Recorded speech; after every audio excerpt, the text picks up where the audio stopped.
আপনি যদি আমার চ্যানেলে নতুন হয়ে থাকেন তাহলে প্লিজ সাবস্ক্রাইব করুন এবং কি পাশে থাকা বেল আইকনটি বাজিয়ে দিন।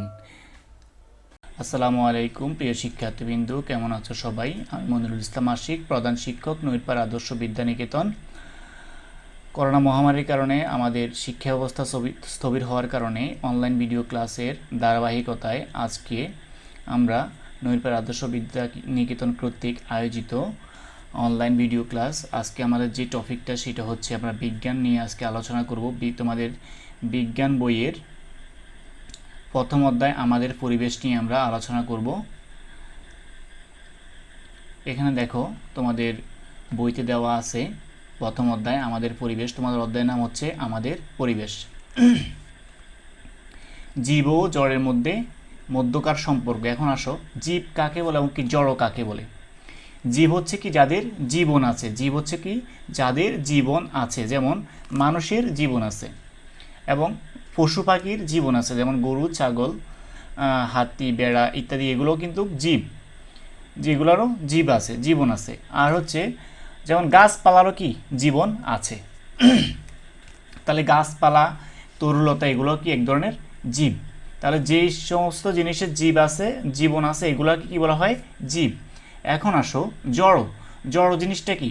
জড় হচ্ছে যার জীবন নেই, সে কি এক জায়গা থেকে আরেক জায়গায় যেতে পারে না, লড়তে পারে না। তুমি তাকে যেভাবে ইচ্ছে সেভাবে কি রেখে দিলে সে সেভাবে থাকবে, আবার এক জায়গা থেকে আরেক জায়গায় নিতেও পারো চাইলে, মানে সে নিজের ইচ্ছা কি লড়াছড়া করতে পারে না। কিন্তু দেখো এই হচ্ছে জড়। আর জীব, দেখো জীব কিন্তু মানুষ আমরা চলাফেরা করি, গরু ছাগল চলাফেরা করে, গাছপালা কিন্তু তুমি একটা গাছকে তুমি যখন রোপণ করবা তখন দেখবা যে ছোটো থেকে অনেক বড় হয়ে গেছে, মানে তুমি তাকে স্থির রাখবা না, অর্থাৎ তুমি একটা গাছকে চাইলে যেভাবে আছে সেভাবে রাখতে পারবা না। তাহলে হচ্ছে জীব হচ্ছে কি আমরা বলতে পারি যার জীবন আছে এবং কি যে নিজের খাদ্য নিজে সংগ্রহ করতে পারে, তারাই হচ্ছে কি জীব। যেমন গাছ কিন্তু নিজের খাদ্য নিজেই সংগ্রহ করে এবং কি মানুষ কিন্তু মানুষের নিজের খাদ্য নিজেই সংগ্রহ করে। তাহলে এগুলো হচ্ছে জীব। আর জড়, জড় হচ্ছে কি নিজের খাদ্য নিজে তৈরি করতে পারে না, সে এক জায়গা থেকে আরেক জায়গায় চলাফেরা করতে পারে না। হ্যাঁ, তার রূপের মতো তার আকৃতি এবং আকৃতি কোনো পরিবর্তন হতে পারে না।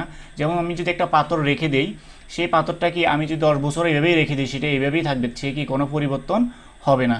সেটা হচ্ছে জড়। তাহলে জীব আর জড় জিনিসটা কি তোমরা অবশ্যই বুঝতে পারছো। তাহলে কি পরিবেশের উপাদানগুলোকে আমরা কি জীব এবং জড় এই দুই ভাগে ভাগ করি। মানুষ, পশু পাখি, গাছপালা এরা হলো জীব। আর মাটি, পানি, বায়ু, গাড়ি, চেয়ার, টেবিল ইত্যাদি হলো কি জড়। এখন তুমি বলতে পারো যে আমি একটু আগে বললাম যে গাড়ি তো এক জায়গা থেকে আরেক জায়গায় যেতে পারে, সেটা কীভাবে জড় হয়, তাই না? সেটা তো ইঞ্জিন অর্থাৎ তোমার তেল দ্বারা চলায়, সেটা মানুষে পরিচালনা করে, সে কিন্তু নিচ থেকে চলে না। তাহলে কি সেটা কি জড়, অর্থাৎ মানুষের সাহায্য ছাড়া কি, অর্থাৎ জীবের সাহায্য ছাড়া সেটা কি চলতে পারে না। তাহলে সেটা হচ্ছে কি জড়। তাহলে জীব কিভাবে, এখান থেকে তোমার প্রশ্ন হতে পারে জীব কিভাবে জড়ের উপর নির্ভরশীল। কিভাবে নির্ভরশীল? দেখো আমি যে এখন কথা বলতেছি, আমি কিন্তু একজন জীব। এখন আমি যে তোমাদেরকে ক্লাস করাইতেছি এই যে কম্পিউটারের মাধ্যমে, সেটা কিন্তু জড়। অর্থাৎ কি আমি কি এই কম্পিউটারের উপর নির্ভরশীল না? এখন তুমি যে ভিডিওটা দেখতেছো, সেই ভিডিওটা তোমার হাতে যে মোবাইলটা অথবা তোমার সামনে ল্যাপটপ বা কম্পিউটারটা, সেটাও কি তুমি কি ওই ল্যাপটপের উপর নির্ভরশীল, কম্পিউটারের উপর নির্ভরশীল, তুমি কি ওই মোবাইলের উপর নির্ভরশীল। তাহলে সেটা তুমি কি, তুমি একজন প্রাণী হয়ে, তুমি একজন জীব হয়ে, তুমি এই যে তোমার হাতের মোবাইলটা সেটার উপর তুমি কি নির্ভরশীল। তাহলে আমরা বলতে পারি কি জীব জড়ের উপর নির্ভরশীল। সেটা আমরা আরও বিস্তারিত দেখব।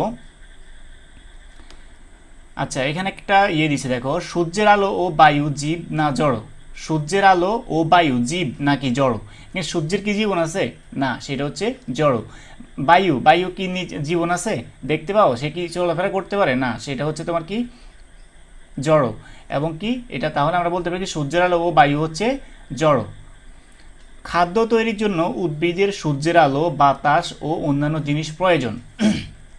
আমরা জানি কি গাছ বা উদ্ভিদ কাকে বলা হয়? গাছপালা, তরুলতাকে কি বলা হয়? উদ্ভিদ। তাহলে উদ্ভিদ কি নিজের খাদ্য নিজে তৈরি করে এবং কি সে সূর্যের আলো দ্বারা, তুমি যদি একটা গাছকে ঘরের ভিতরে রোপণ করে দাও, সেটা কিন্তু বেশি দিন তোমার টিকবে না, কারণ সে যদি সূর্যের আলো না পায় তাহলে সে কি নিজের খাদ্য নিজে তৈরি করতে পারবে না, অর্থাৎ সে সালোক সংশ্লেষণের মাধ্যমে নিজের খাদ্য নিজে তৈরি করতে পারবে না। এবং কি সূর্যের আলো এবং কি তোমার ঘরের ভিতরে যদি অক্সিজেন মানে কি তোমার কি অর্থাৎ বাতাস না থাকে তাহলে তোমার কি সেই গাছটা টিকবে না। অন্যান্য জিনিস যেমন সে শিকড় দ্বারা সে কি পানি পানি গ্রহণ করে, তুমি যদি গাছের গোড়ায় পানি না দাও সেটাও টিকবে না। তোমার যদি বালুর মধ্যে তুমি গাছ রোপণ করলে কিন্তু সেটা টিকবে না। তার মানে আমি বলতে পারি গাছ নিজের খাদ্য নিজে তৈরি করে, সূর্যের আলোর মাধ্যমে সে সূর্যের আলোর মাধ্যমে, বাতাসের মাধ্যমে, অন্যান্য জিনিসের মাধ্যমে সে কি করে, উদ্ভিদ নিজের খাদ্য নিজে তৈরি করে। আচ্ছা, এখানে তোমার লেখা আছে দেখো, এখানে এই যে মানুষ মানুষ সম্পর্কে কি বলছে, বেঁচে থাকার জন্য মানুষ বিভিন্ন জড়বস্তুর উপর নির্ভরশীল করে। হ্যাঁ, আমরা মানুষ অবশ্যই কি জড়বস্তুর উপর নির্ভরশীল, যেমন আমরা গাড়ি চালাই নির্ভরশীল, আমরা চেয়ারে বসে থাকি সেটা একটা জড়বস্তু, আমরা চেয়ারের উপর নির্ভরশীল, আমরা মনে করো যেইটাতে করে খাই যে প্লেটের উপর সেটা কিন্তু জড়বস্তু, সেটার উপর আমরা নির্ভরশীল। তারপর অনেক অনেক তোমার আশেপাশে অনেক কিছু আছে যে জড়বস্তু, তাদের জীবন নেই কিন্তু তুমি সেটা ছাড়া চলতে পারো না। যেমন তোমার গায়ে যে শার্ট অথবা গেঞ্জিটা রয়েছে সেটাও কিন্তু জড়বস্তু, তোমার পরনে যে প্যান্ট অথবা লুঙ্গিটা রয়েছে সেটাও কিন্তু জড়বস্তু, তুমি কি সেটার উপর নির্ভরশীল না? তুমি কি সেটা ছাড়া চলতে পারবা না। তাহলে কি সেটা হচ্ছে, তাহলে আমরা কি মানুষ জড় বস্তুর উপর নির্ভরশীল। মানুষের শ্বাস গ্রহণের জন্য বায়ু এবং পান করার জন্য পানি প্রয়োজন। এই যে আমরা শ্বাস গ্রহণ করি এবং কি পানি পান করি সেটা জীব না জড়, তাদের কি জীবন আছে? নাই।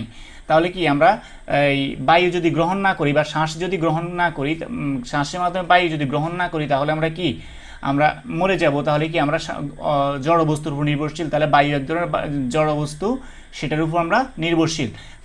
পানি ছাড়া তো আমরা একটা মুহূর্ত চলে না।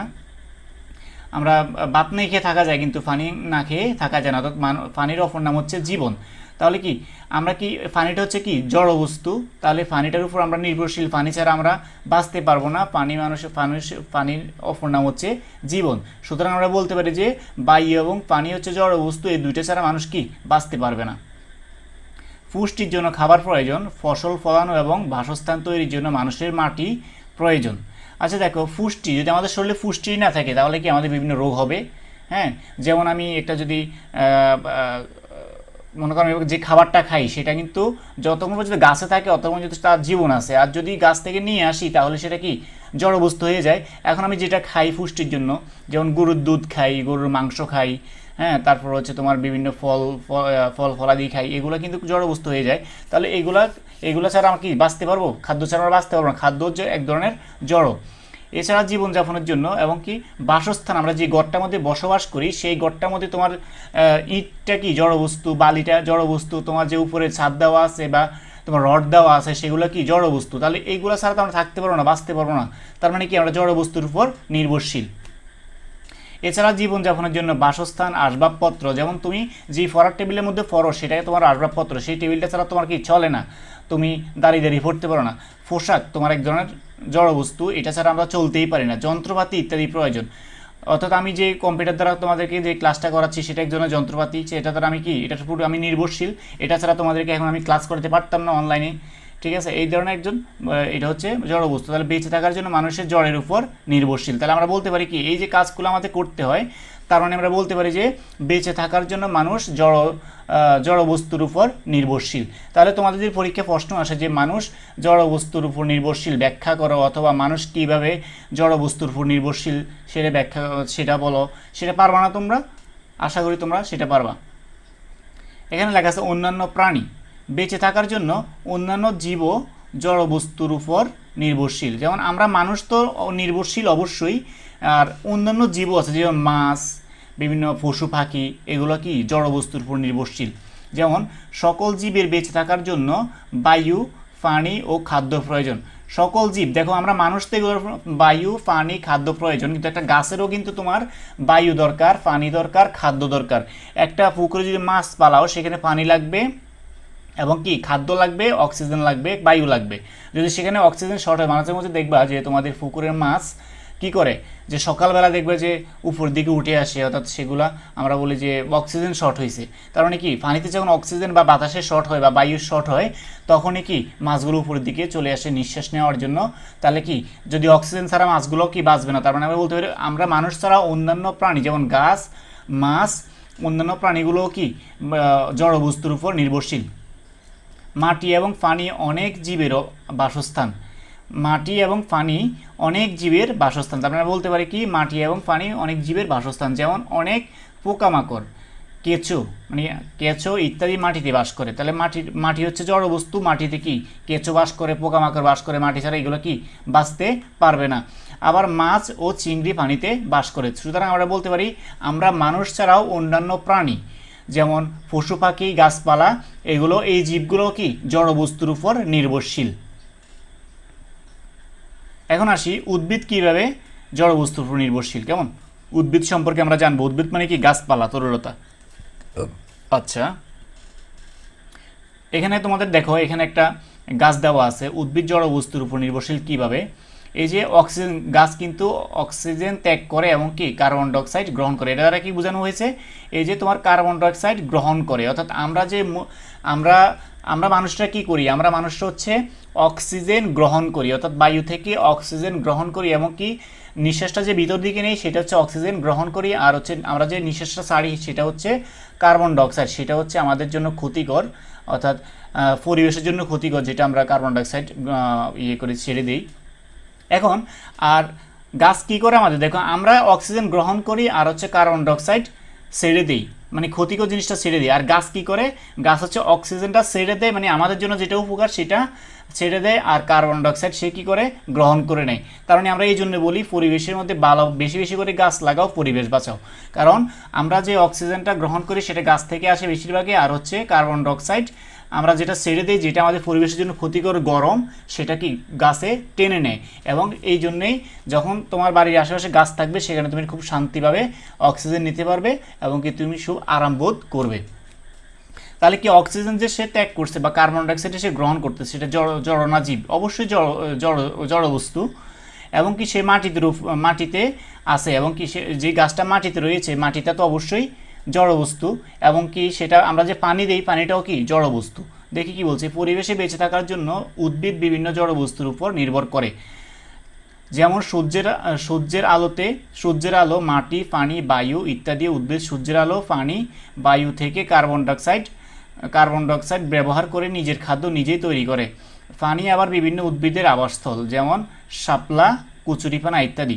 তার মানে কীভাবে তোমার একটা উদ্ভিদ জড়বস্তুর উপর নির্ভরশীল? কারণ পরিবেশ থেকে কার্বন ডাইঅক্সাইড গ্রহণ করে এবং কি সে নিজে পানি এবং বায়ু থেকে কার্বন ডাইঅক্সাইড ব্যবহার করে নিজের খাদ্য নিজে তৈরি করে। কে?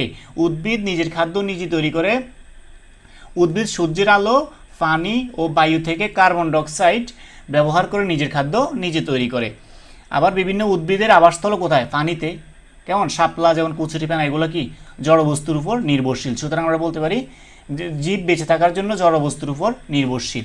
শুধু আমরা মানুষ না, আমরা শুধু মানুষ না, আমরা শুধু প্রাণী না, বা এই জড়বস্তুর উপর নির্ভরশীল। উদ্ভিদও কি জড়বস্তুর উপর নির্ভরশীল। তারপর আসি, জীব বেঁচে থাকার জন্য পরিবেশের বিভিন্ন জড়বস্তুর উপর নির্ভরশীল। কোনো স্থানের সকল জীব ও জড় এবং তাদের মধ্যকার পারস্পরিক ক্রিয়াই হলো ওই স্থানের বাসস্থান। আচ্ছা, বাসস্থান কিভাবে হয়? আমরা জড়বস্তুর উপর নির্ভরশীল, হ্যাঁ, এবং আমাদের আশেপাশে যে আমরা জীব আছি এবং আমরা যে বস্তুগুলো ব্যবহার করে থাকি সেগুলো হচ্ছে কি, সেইটা এই সব কিছু মিলে হয়েছে কি বাসস্থান। তাহলে যদি বলে বাসস্থান কাকে বলে? জীব বেঁচে থাকার জন্য পরিবেশের বিভিন্ন জড়বস্তুর উপর নির্ভরশীল। কোনো স্থানের অর্থাৎ কোনো একটা জায়গার সকল জীব ও জড়বস্তু জড় এবং তাদের মধ্যকার পারস্পরিক ক্রিয়াই হলো ওই স্থানের বাসস্থান। এখন আসি আমরা উদ্ভিদ ও প্রাণীর পারস্পরিক নির্ভরশীলতা, অর্থাৎ উদ্ভিদ এবং প্রাণীর মধ্যে। উদ্ভিদ প্রাণীর উপর নির্ভরশীল এবং কি প্রাণী উদ্ভিদের উপর নির্ভরশীল। দেখো এটা কেমন জিনিস। এখন আমরা কি করি? আমরা উদ্ভিদ খাই, আমরা লতা পাতা খাই, আমরা যে তোমার বিভিন্ন শাক সবজি খাই, আমরা কি উদ্ভিদের উপর নির্ভরশীল। এবং কি প্রাণীও কিন্তু তোমার কি প্রাণীও উদ্ভিদের উপর নির্ভরশীল। উদ্ভিদ, তাহলে আমরা দেখি একটু কিভাবে হয়। কিভাবে উদ্ভিদ ও প্রাণী পরস্পর নির্ভরশীল নিচে ছবিটি পর্যবেক্ষণ করে তা একটি তালিকা তৈরি করো। কাজটি নিয়ে সহপাঠীদের সাথে আলোচনা করো। দেখি এখানে দেখো একটা গাছের উপর কি গাছের উপর এই যে একটা বানর আছে এবং এখানে একটা গরু রয়েছে, এখানে একটা কাঠবিড়ালি রয়েছে। তাহলে এই যে এই চিত্রের মধ্যে বোঝানো যায় যে প্রাণী উদ্ভিদের উপর নির্ভরশীল। হ্যাঁ, প্রাণী হচ্ছে উদ্ভিদের উপর নির্ভরশীল। প্রাণী কাদেরকে বলা হয়? প্রাণী হচ্ছে যেমন গরু, যারা গরু, ছাগল, হাঁস, মুরগি, মানুষ, এগুলো যারা চলাচল করতে পারে, হাঁটাহাঁটি করতে পারে, এগুলো হচ্ছে তোমার কি প্রাণী, যাদের প্রাণ আছে। তাহলে জীব হচ্ছে দুই ধরনের। জীব হচ্ছে কয় ধরনের? দুই ধরনের জীব। এক হচ্ছে জীব, অর্থাৎ জীব যাদের জীবন আছে সেটা হচ্ছে জীব। আর এই জীবকে আবার দুই ভাগে ভাগ করা হয়েছে, একটা প্রাণী, একটা উদ্ভিদ। প্রাণী হচ্ছে যেগুলো, যেমন আমরা মানুষ, গরু, ছাগল, পশু পাখি, এগুলো হচ্ছে তোমার কি প্রাণী। আর উদ্ভিদ হচ্ছে গাছপালা হচ্ছে উদ্ভিদ। কেমন? তাহলে জীবকে দুই ভাগে ভাগ করা হয়েছে, একটা হচ্ছে উদ্ভিদ আর একটা হচ্ছে প্রাণী। তাহলে উদ্ভিদ ও প্রাণী কীভাবে একে অপরের উপর নির্ভরশীল আমরা সেটা দেখব। দেখো, পরিবেশ, উদ্ভিদ ও প্রাণী একে অপরের উপর নির্ভরশীল। কীভাবে? প্রাণী বিভিন্নভাবে উদ্ভিদের উপর নির্ভরশীল। উদ্ভিদের ত্যাগ করা অক্সিজেন প্রাণী শ্বাস গ্রহণের সময় ব্যবহার করে, অর্থাৎ গাছ যেই অক্সিজেনটা ছেড়ে দেয় সেটা আমরা কি মানুষ গ্রহণ করি। তার মানে কি আমরা বলতে পারি উদ্ভিদের উপর প্রাণী নির্ভরশীল। উদ্ভিদের বিভিন্ন অংশ যেমন কাণ্ড, শাখা, ফলমূল প্রাণী খাদ্য হিসেবে গ্রহণ করে। এই যে আমরা উদ্ভিদ থেকে যে ফলমূলগুলো আমরা দেয় আমাদেরকে, সেগুলো খেয়ে আমরা কি বেঁচে থাকি। উদ্ভিদ আবার অনেক প্রাণীর আবাসস্থল, অর্থাৎ উদ্ভিদের মধ্যে, অর্থাৎ গাছপালার মধ্যে কি অনেক প্রাণীরা কি বসবাস করে না? অনেক প্রাণী বসবাস করে। বানর, কাঠবিড়ালি, পোকামাকড় ইত্যাদি গাছে বাস করে। পাখি গাছের ডালে বাসা বাঁধে। মানুষও তার বাসস্থান তৈরিতে উদ্ভিদ ব্যবহার করে। আমরা যে ঘরটা তৈরি করি সেটাকে কাঠ দিয়ে তৈরি করতে হলে কি আমাদের দরজাটা যে কাঠ দিয়ে তৈরি সেটাও কি উদ্ভিদ। আচ্ছা, তার মানে আমরা বলতে পারি প্রাণী উদ্ভিদের উপর নির্ভরশীল। এখন আমরা দেখব উদ্ভিদ কিভাবে মানুষের উপর নির্ভরশীল। উদ্ভিদ তার খাদ্য তৈরি, বৃদ্ধি ও পরাগায়ন ও বীজের বিস্তরণ জন্য প্রাণীর উপর নির্ভরশীল। দেখো, উদ্ভিদ তার খাদ্য তৈরি করতে কি মানুষের প্রয়োজন। তারপর হচ্ছে পরাগায়ন, অর্থাৎ সে কি পরাগায়ন মানে কি সে বিভিন্ন এই মনে করো যে ফুলটা ফুটায় সে, অর্থাৎ তার বংশবৃদ্ধি করার জন্য যেটা হচ্ছে সেটা হচ্ছে পরাগায়ন ও বীজের বিস্তরণের জন্য, তার বংশবিস্তারটা করার জন্য পানির উপর নির্ভরশীল। উদ্ভিদ খাদ্য তৈরির জন্য প্রাণীর ত্যাগ করা কার্বন ডাইঅক্সাইড ব্যবহার করে, অর্থাৎ আমরা প্রাণীরা যেই কার্বন ডাইঅক্সাইডটা কী করি না, আমরা নিঃশ্বাস দিয়ে যেটা ছেড়ে দিই গরম হাওয়াটা, সেটা কি প্রাণী গ্রহণ করে নেয়, সেটা হচ্ছে তার খাদ্য। পুষ্টি উপাদানের জন্য উদ্ভিদ প্রাণীর উপর নির্ভরশীল। কীভাবে? তার শরীরে পুষ্টি উপাদান যোগান দেওয়ার জন্য কি প্রাণীর উপর নির্ভরশীল। কে প্রাণীর উপর নির্ভরশীল? উদ্ভিদ। প্রাণীর মৃতদেহ পচে প্রাকৃতিক সারে পরিণত হয়। দেখো, আমরা যদি একটা গরু, ছাগল বা আমরা যে প্রাণীর মরদেহটা পচে গেলে মাটির সাথে মিশে যায়, সেটা থেকে সার তৈরি হয়, হ্যাঁ, সারে পরিণত হয়, সেটা থেকে সে শক্তি পায়, সেই শক্তি থেকে কি গাছ খাদ্য গ্রহণ করে। এই সার পুষ্টি হিসেবে ব্যবহার করে উদ্ভিদ বেড়ে ওঠে। এখানে দেখো, তুমি যদি যেই গাছের গোড়ার মধ্যে যদি আমরা গোবর দেই বা বিভিন্ন সার টার দেই, এগুলো কি কেন দেই? গাছ যেহেতু তাড়াতাড়ি বেড়ে ওঠে। তাহলে কি প্রাণীরা যখন মারা যায় তো সেগুলো কি পৌঁছে যখন মাটিতে সার উৎপাদন হয় তখন কি সেগুলো ব্যবহার করে ভিটামিন হিসেবে, পুষ্টি হিসেবে সে বেড়ে ওঠে। পরাগায়নের ফলে উদ্ভিদের বীজ সৃষ্টি হয়। কি বলছিলাম? পরাগায়নের ফুলটা ফুটে যে পরাগায়নের ফলে উদ্ভিদের বীজ সৃষ্টি হয়। হ্যাঁ, এই বীজ থেকে আবার নতুন উদ্ভিদ জন্মায়। বিভিন্ন প্রাণী যেমন পাখি, মৌমাছি ইত্যাদি এই পরাগায়নে সাহায্য করে। কি করে? এই যে পরাগায়নে সাহায্য করে কে? পাখি, মৌমাছি ইত্যাদি এই পরাগায়নে সাহায্য করে। মাতৃ উদ্ভিদ থেকে বিভিন্ন স্থানে বীজের ছড়িয়ে পড়াই হলো বীজের বিস্তরণ, অর্থাৎ মাতৃ উদ্ভিদ থেকে যে বীজটা সেটা যদি চারিদিকে ছড়িয়ে যায় বা ছড়িয়ে পড়াই হলো কি বীজের বিস্তরণ। বীজের বিস্তার নতুন নতুন উদ্ভিদ আবাস গড়ে তুলতে সাহায্য করে। বীজের বিস্তরণ নতুন নতুন উদ্ভিদ আবাস গড়ে তুলতে সাহায্য করে।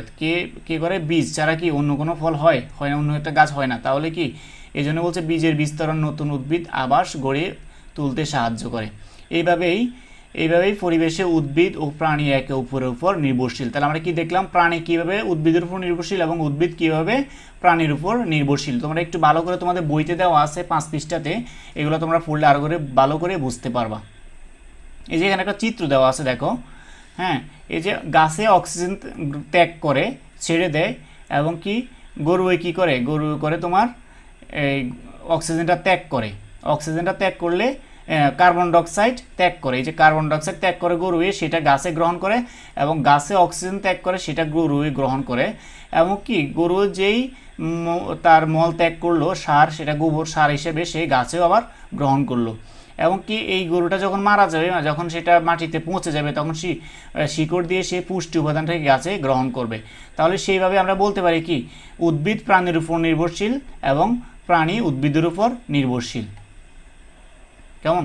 তাহলে উদ্ভিদ ও প্রাণীর পারস্পরিক নির্ভরশীলতা। এখন আসি আমরা শক্তি প্রবাহ। শক্তি প্রবাহ জিনিসটা কি? বেঁচে থাকার জন্য জীবের শক্তি প্রয়োজন। উদ্ভিদ সূর্য থেকে শক্তি পায় আর প্রাণী শক্তি পায় খাদ্য থেকে। আমরা সকলেরই খাদ্য শক্তি দরকার। শক্তি ছাড়া আমরা কি কিছুই করতে পারবো না। শক্তি ছাড়া আমরা কি একটা পাও নড়তে পারবো না, এক জায়গা থেকে আরেক জায়গায় যেতে পারবো না। তাই বেঁচে থাকার জন্য জীবের শক্তি প্রয়োজন। উদ্ভিদ সূর্য থেকে শক্তি পায় এবং কি আর প্রাণী শক্তি পায় খাদ্য থেকে। আমরা যখন কিছু খাদ্য গ্রহণ করি তখন সে আমরা শক্তি পাই, এবং সূর্যের আলো ছাড়া কি উদ্ভিদ বেড়ে ওঠে না, সেটা নষ্ট হয়ে যায়। প্রশ্ন আসতে পারে প্রাণী কিভাবে শক্তির জন্য অন্যান্য জীবের উপর নির্ভরশীল? আমরা প্রাণী, আমরা কারা? আমরা প্রাণী, যেমন আমরা মানুষ, পশু পাখি, এগুলা কিভাবে শক্তির জন্য জীবের উপর নির্ভরশীল? সেটা তো সহজ কথা, আমরা বুঝো যে আমরা যদি মাংস না খাই আমরা প্রোটিন পাবো না, আমরা যদি মাছ না খাই আমরা আমিষ পাবো না, আমরা যদি তোমার বিভিন্ন পুষ্টি উপাদান না এগুলো কোত্থেকে পাই? আমরা শাকসবজি থেকে পাই। তাহলে আমরা বলতে পারি আমরা মানুষটা জীবের উপর নির্ভরশীল। নিচের ছবিটি দেখি, ছবি থেকে কে কাকে খাচ্ছে তা ক্রমানুসারে লিখি। কাজটি নিয়ে সহপাঠীদের সাথে আলোচনা করি। এখন দেখো, এই যে এখানে দেওয়া আছে উপরে একটা চিল অথবা একটা পাখি, সেটা সাপকে অথবা ব্যাঙকে অথবা একটা পাখি একে ধরবে। এই দেখো, এই যে এই সাপটা হয়তো বা কাউকে, এই পোকামাকড়টা খাবে, এবং সাপ খাবে কাকে? ব্যাঙকে খায় আমরা জানি, এবং কি ব্যাঙটাকে হয়তো বা এই পাখিটা খেয়ে ফেলতে পারে। তাহলে কি একটা প্রাণী আরেকটা প্রাণীর উপর নির্ভরশীল হতে পারে। এই যে আবার এই যে তোমার সাপ ফড়িং বলি আমরা, এই সাপ ফড়িংটা কী খেয়ে বেঁচে থাকে? সেটা খায় উদ্ভিদ খেয়ে বেঁচে থাকে। কেমন? খাদ্য শৃঙ্খল। এখন খাদ্য শৃঙ্খলটা মানে কি? কে কাকে খায়, কে কাকে খায়। সকল প্রাণী শক্তির জন্য প্রত্যক্ষ বা পরোক্ষভাবে উদ্ভিদের উপর নির্ভরশীল। প্রত্যেকটা প্রাণী হয়তো বা সরাসরি অথবা ঘুরাই গাড়াই একটু কি সেটা সে অবশ্যই উদ্ভিদের উপর নির্ভরশীল। উদ্ভিদ সূর্যের আলো ব্যবহার করে নিজের খাদ্য নিজেই তৈরি করে। পোকামাকড় উদ্ভিদ খেয়ে বেঁচে থাকে। হ্যাঁ, আবার ব্যাঙ পোকামাকড় খাদ্য হিসেবে গ্রহণ করে।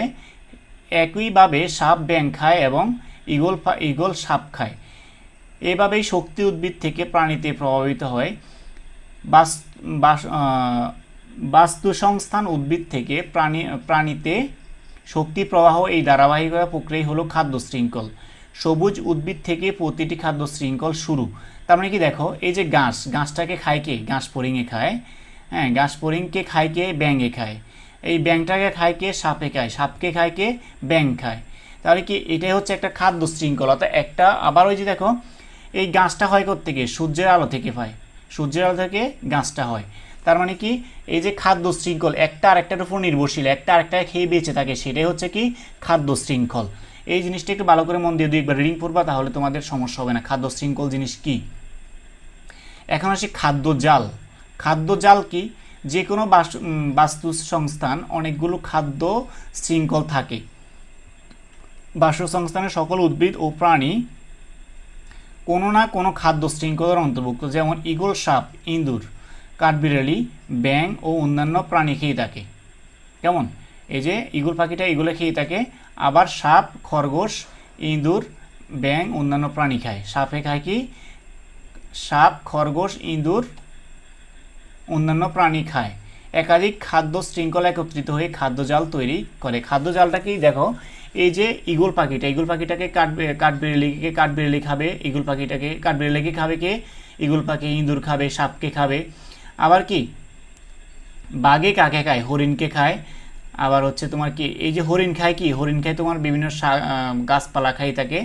আর হচ্ছে তোমার এই যে ঘাস ফড়িং খায় কি? ঘাস ফড়িং খায় তোমার বিভিন্ন এই ফসল খায়, এবং কি এই ঘাস ফড়িংকে আবার কি খায়? ঘাস ফড়িংকে ঈগল পাখিও খেতে পারে। কেমন? এইভাবে মানে একটা আরেকটাকে খেয়ে খেয়ে বেঁচে থাকে, এবং কি আরেকটাকে খায়। এবং কি লাস্ট পর্যন্ত আমরা যদি হরিণ বলি, হরিণটাকে বাঘে খায়, এবং কি এই হরিণটাকে আমরা মানুষটাও খেয়ে থাকি। তাহলে একটা যে আরেকটাকে খেয়ে ফেলে সেটা হচ্ছে কি খাদ্য জাল। কেমন? এই হচ্ছে তোমাদের প্রথম অধ্যায়। এখানে তোমাদের কিছু প্রশ্ন উত্তর দেওয়া আছে।